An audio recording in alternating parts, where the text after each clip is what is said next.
Welcome back to another segment of Manifest with SII Power with your host, Dwight. I'm considering myself to be an artist now because I paint the right pictures in your brain. So, we're going to talk about the conscious mind and the subconscious mind.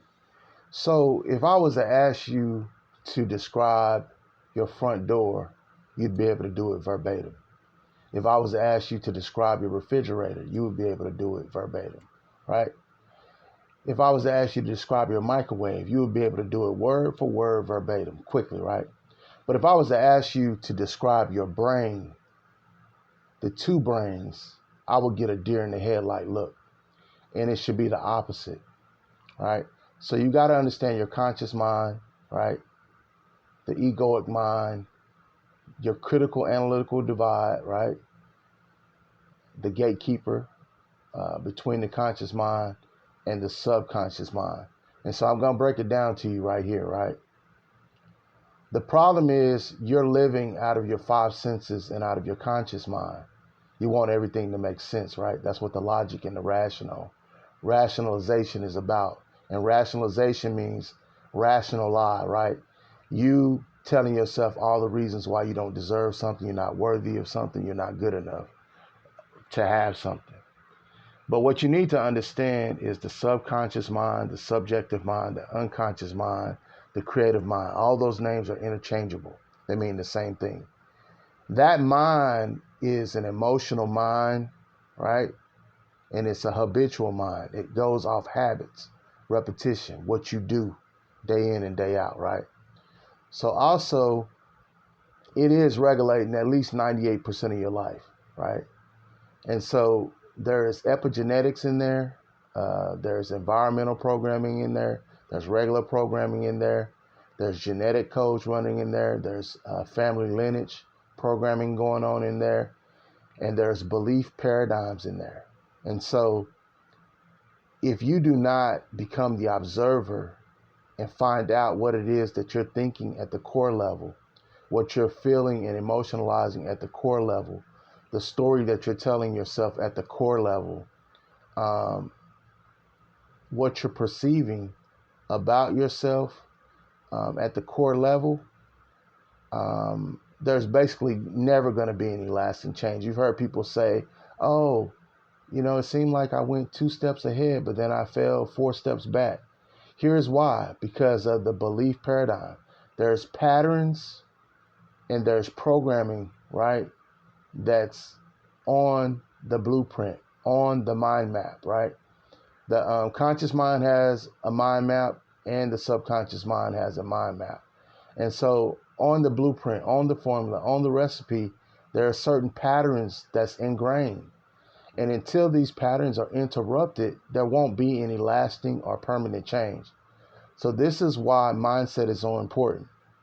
And when I'm talking about mindset, I'm talking about every thought impulse, every thinking pattern, and every thought process.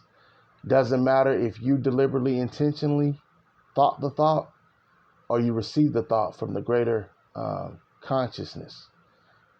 The fact remains, the truth remains that it is ingrained in your subconscious blueprint. And as long as it is there, it's going to cause the same events, the same situations, the same scenarios to play out.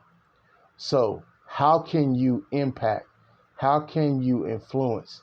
How can you change? How can you transform this? You're going to have to interrupt the patterns. You're going to have to interrupt the programs. Not knowing is not an excuse.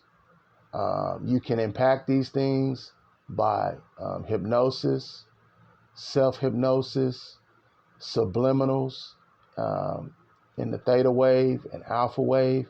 And it is going to take time. It is going to take effort. It is going to take energy. It is going to take an investment, right? Just think how long it's taking for these programs that were given to you while you were in the womb, and then basically from 0 to 7, plus from age 4 to 7, the different environments you were in, the different people you're around, the authority figures, your parents and relatives, and then going on to Head Start and kindergarten, and the school system, the teachers, the counselors, church, the church leaders, so on and so forth. So all of this stuff, right, has to be undone. So basically, you will have to commit to and engage in a process called unlearning and relearning. You basically have to brainwash yourself and start all over again.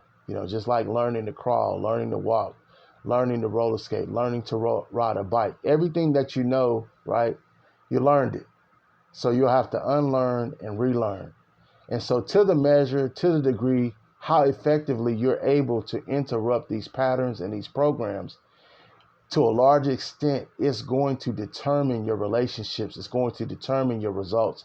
It's going to determine your harvest. It's going to determine your yields. It's going to determine your outcomes. There is no way around this. This is the way that it is for every person, even a person that is successful, whether they've done this unknowingly or knowingly, or whether they've done this unconsciously or consciously. They've went through this process.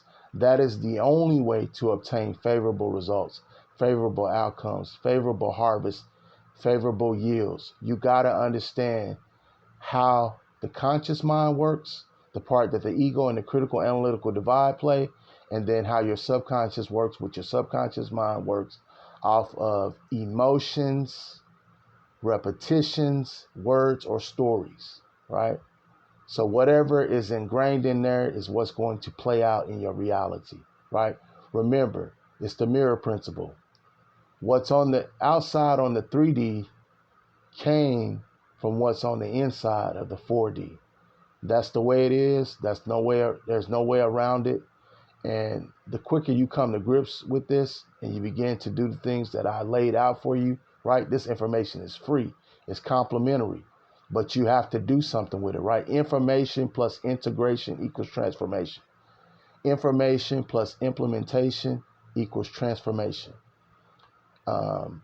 Information plus appropriation equals transformation. Information plus demonstration equals transformation. Information plus application leads to transformation. And you got to be consistent. We've been live on Manifest with SI Power with your host, Dwight. I can help you stop from doing things that you don't enjoy. I can help you stop from struggling. I can help you stop being in environments you no longer desire to be in. I can help you stop identifying with beliefs and identities that you no longer want to be a part of. In the description will be my email address. Reach out to me, put coaching inquiry, and send me an email, and we can link up and see if we're a good fit to work together. Until the next time, I'll leave you with this quote from Neville. You're already the person that you desire to be. Your unwillingness to accept this is the only reason that you don't see this. Remember, everything is not going to make sense, but it is possible for everything to make faith.